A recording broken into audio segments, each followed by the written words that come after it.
Assalamualaikum warahmatullahi wabarakatuh. Sebelumnya perkenalkan, nama saya Sadila Junilatri dengan NPM 2003021052.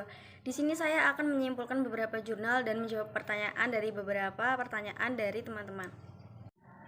Baik, langsung saja. Pertama, menyimpulkan jurnal dari Cindy Apriani dengan judul Jurnal dengan tema Manajemen Strategi Pemasaran Bengkel Las di Era New Normal. Di masa pandemi COVID-19, penting bagi Barakalas untuk menerapkan atau mencari manajemen strategi apa yang perlu diterapkan supaya dapat bertahan dan mampu bersaing di era new normal. Bagi Barakalas ini, strategi pemasaran yang tepat sangat dibutuhkan oleh para pelaku usaha, khususnya oleh holding bisnis bengkel, supaya bisa mengomunikasikan produk atau layanan mereka untuk menarik pelanggan potensi, jadi agar konsumen memiliki kepercayaan untuk menggunakan jasa bengkel tersebut. Strategi pemasaran yang dilakukan oleh Barakalas adalah dengan menggunakan pemasaran digital karena dianggap lebih efisien, khususnya di era new normal pasca pandemi. Penerapan pemasaran digital di bengkel Barakalas ini dilakukan dengan memanfaatkan media sosial atau website. Langkah-langkah yaitu dengan menganalisis pasar dan perilaku konsumen. Langkah kedua dengan merumuskan tujuan, ini ditujukan untuk meningkatkan penjualan. Dan langkah yang ketiga dengan memilih media sosial yang tepat. Media sosial ini menjadi pilihan untuk memasarkan produknya karena media sosial sendiri memiliki fitur yang dapat menciptakan komunikasi dua arah dan cepat, dengan langsung membalas atau mengomentari poster maupun video digital yang telah diposting dengan cepat dan mudah. Yang kedua, jurnal dari Dinda Putri Wardani dengan judul Jurnal Strategi Efektif untuk Mengembangkan Bisnis UKM Yogyakarta di Pasar Internasional. UKM yang sehat memiliki kemampuan untuk berkembang. Kemampuan untuk berkembang dapat dilihat dengan mampu tidaknya mengembangkan usaha yang bisa dilakukan dengan membuka pasar baru baik dalam luar maupun dalam negeri, atau diferensiasi produk. Memiliki positioning yang tepat merupakan salah satu indikator UKM yang sehat. Jika konsumen yang dilayani adalah konsumen yang tepat, maka UKM dapat terus berjalan dan berkembang. Harapan besar yang ditujukan ke UKM oleh pemilik, karyawan maupun pemerintah adalah UKM memiliki strategi yang efektif dan dapat bertahan, berkembang, dan mampu menembus pasar internasional. Realita yang ada saat ini, banyak usaha kecil yang tidak dapat bertahan karena salah mengambil langkah atau karena kurangnya dukungan pemerintah. Untuk UKM Wedang Uwu yang terkenal di daerahnya yaitu Imogiri, potensi untuk berkembang sangatlah besar. UKM ini sangat bisa berkembang karena mempunyai banyak kelebihan. Selain letaknya strategis, Wedang Uwu juga mempunyai banyak manfaat untuk kesehatan. Walaupun juga mempunyai kelemahan, akan tetapi kelemahan tidak menghambat perkembangan usaha ini. Agar dapat berkembang dan menembus pasar internasional, maka UKM Wedang Uwu harus mempunyai strategi berkembang yang efektif. Strategi yang efektif untuk digunakan dalam UKM Wedang Uwu antara lain seperti menentukan posisi pasar yang tepat, menggunakan strategi pengembangan diferensiasi produk dengan cara membuat Wedang Uwu dalam bentuk serbuk, membuat dalam bentuk teh celup. Wedang Uwu dikemas dalam berbagai ukuran dan kemasan yang menarik, dan komposisi antara kemasan yang satu dengan yang lain. Tentu saja produk Wedang Uwu harus sesuai dengan standar internasional jika ingin menembus pasar internasional tersebut. Selanjutnya, resume jurnal dari Alvena dengan judul Manajemen Strategi Basnas dalam Pengolahan Dana Filantropi Islam. Pengimplementasikan strategi dan pengevaluasian strategi Basnas dalam pengolahan dana filantropi Islam. Perencanaan strategi adalah perumusan strategi meliputi visi, misi, dan tujuan dari perusahaan. Pengembangan strategi dan pengarahan kebijakan dengan memperhatikan analisis lingkungan yang ada untuk melihat peluang dan tantangan. Implementasi strategi Basnas dilakukan dengan membuat program-program kerja di bidang pengumpulan dan bidang pendistribusian dan pendayagunaan, bidang pendidikan dan dakwah, bidang kesehatan dan sosial kemanusiaan, bidang perencanaan, keuangan dan pelaporan, bidang administrasi, sumber daya manusia dan umum. Sementara evaluasi strategi adalah evaluasi terhadap program kerja yang direncanakan dan dilaksanakan Basnas dengan memperhatikan target dan sasaran kerja yang ingin dicapai. Keempat, ada resume jurnal dari Suci Bunga Lestari dengan judul Jurnal Manajemen Strategi dalam Meningkatkan Mutu Pelayanan Kepegawaian. Mutu pelayanan menjadi penyelesaian dengan ukuran keberhasilan yang akan tercapai. Terdapat dua faktor analisis mutu pelayanan adalah kinerja pelayanan dan pelayanan yang diharapkan pelanggan supaya penerimaan layanan memiliki pandangan yang baik dan merasa puas kepada mutu pelayanan yang diterima, maka harapan mereka menjadi suatu yang seharusnya diketahui oleh penyedia layanan sehingga tidak ada perbedaan antara pelayan dan yang diberikan dengan harapan penerimaan layanan. Dengan demikian disebut dalam Peraturan Pemerintah Republik Indonesia Nomor 11 Tahun 2007 tentang Pegawai Negeri Sipil Pasal 1 Ayat 4 bahwasanya pelayanan baik dapat berkualitas harus memiliki unsur cepat revolusi akurat dan mengikuti prosedur yang telah ditetapkan.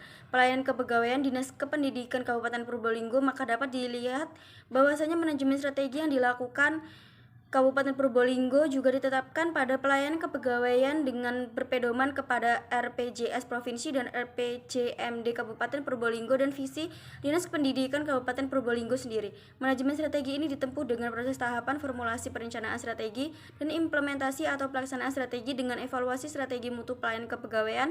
Dinas Kependidikan Kabupaten Probolinggo telah dilakukan. Manajemen strategi sudah terlibat baik dalam memuaskan yang terbukti dengan disarankan langsung oleh para PNS dan pegawai aparatur pemerintah di lingkungan Dinas Kependidikan Kabupaten Probolinggo. Dan yang terakhir semua jurnal dari S. Putri Julia dengan judul Jurnal Manajemen Strategi dalam Meningkatkan Daya Saing Pendidikan.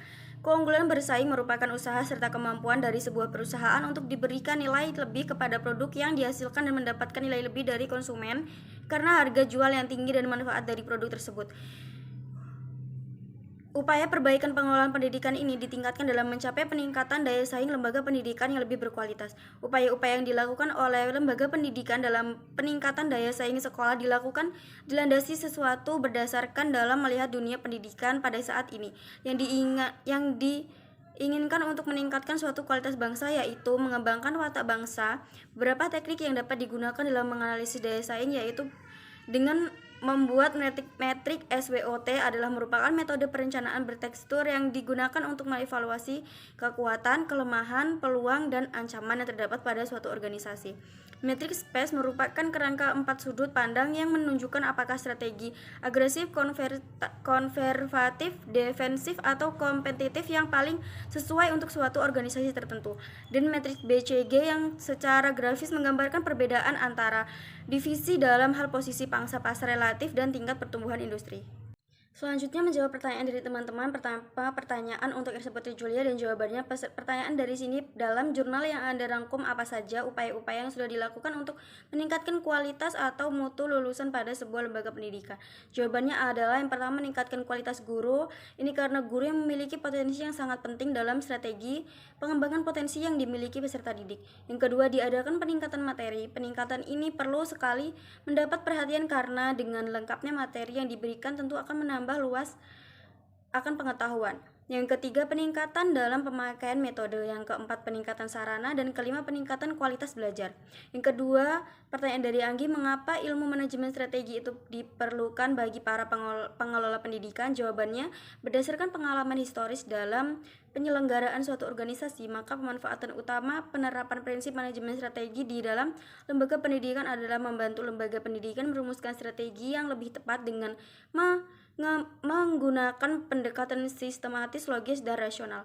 Dan yang ketiga, pertanyaan dari Dwi Erina Sari, langkah apa yang bisa diambil pemerintah untuk meningkatkan pendidikan yang rendah di Indonesia ini?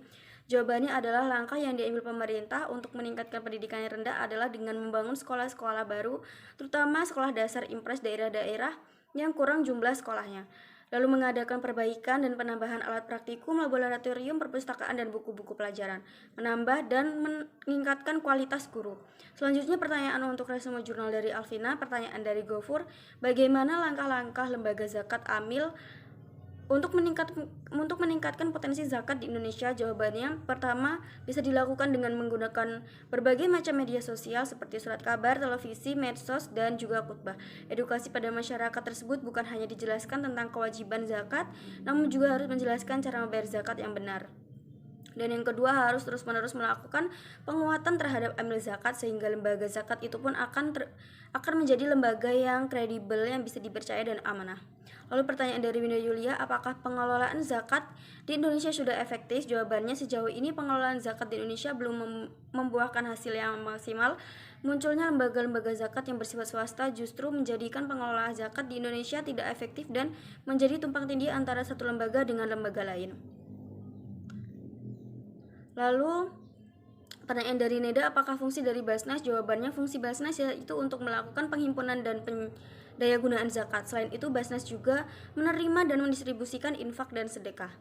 Lalu pertanyaan untuk resume jurnal dari Cindy Aprianti, pertanyaan dari Diajeng Maharanum adalah apakah dalam strategi yang dibuat dalam perusahaan itu semua berhasil? Jawabannya iya. Karena perusahaan tersebut sudah menggunakan digital marketing yang dapat membantu suatu bisnis menjangkau lebih banyak audiens daripada melalui metode konvensional.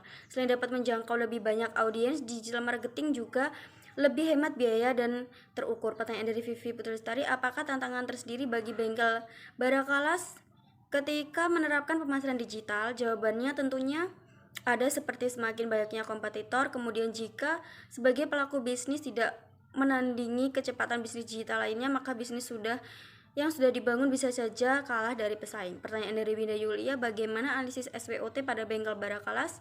Analisis SWOT-nya yaitu yang pertama kekuatan, yang mana pengalaman dalam melakukan bidang pengelasan harga masyarakat mempertahankan dalam pengelasan rapi. Yang kedua kelemahan, kurangnya perlengkapan yang lengkap. Yang ketiga peluang, belum banyak ada bengkelas di tempat di mana anak-anak muda bisa mengeluarkan ide kreatif. Yang keempat ancaman atau tantangan, harga bahan baku yang meningkat dan mahal, banyak pesaing yang mengikuti konsep yang sudah dibuat. Lalu pertanyaan untuk resume jurnal dari Dinda, pertanyaan Dian, bagaimana strategi efektif yang dilakukan oleh UKM Wedang Uwu Bu Yani supaya dapat berkembang di pasaran? Jawabannya menentukan posisi pasar yang tepat, menentukan strategi pengembangan diferensiasi, dikemas dengan berbagai ukuran. Lalu pertanyaan dari Anggi, bagaimana cara agar UMKM dapat sukses bertahan atau berkembang di tengah pandemi COVID-19? Jawabannya mengubah pola bekerja menjadi work from home dan meminimalisir interaksi fisik dan sosial. Yang kedua, bangun komunikasi dengan internal stakeholder, karyawan secara berkala, dan masih banyak lagi. Lalu pertanyaan dari Severindiani, apakah strategi yang digunakan pada pengembangan bisnis UKM Yogyakarta di pasar internasional ini sudah tentu berhasil? Jawabannya sudah berhasil karena strategi yang sudah baik, salah satunya dengan pengembangan diferensiasi produk dengan membuat wedang uwu dalam bentuk serbuk, membuat dalam bentuk celup seperti teh. Dan pertanyaan untuk resume jurnal dari Suci Bunga Lestari, pertanyaan dari Diajeng Maharanum, bagaimana cara menentukan strategi baik dalam menentukan mutu pendidikan di sana? Jawabannya, peningkatan profesionalisme, pembinaan manajemen pendidikan, peningkatan buku dan sarana belajar, pembinaan fisik dan penampilan, lalu peningkatan partisipasi masyarakat. Lalu pertanyaan dari Nabila Lucianti, apakah yang dimaksud dengan pelayanan administrasi kepegawaian? Pelayanan administrasi kepegawaian adalah salah satu pelayanan publik yang terbilang sering menjadi sorotan, baik pelayanan kepada pelanggan internal maupun pelanggan eksternal administrasi. Lalu pertanyaan dari Fadila Alhana, jaminan biaya apa saja yang ada dalam proses pelayanan? Jawabannya, jaminan yang diberikan pegawai yaitu jaminan tepat waktu pada pelayanan. Pegawai dinas pendidikan yang memberikan jaminan tepat waktu pada pelayanan usaha.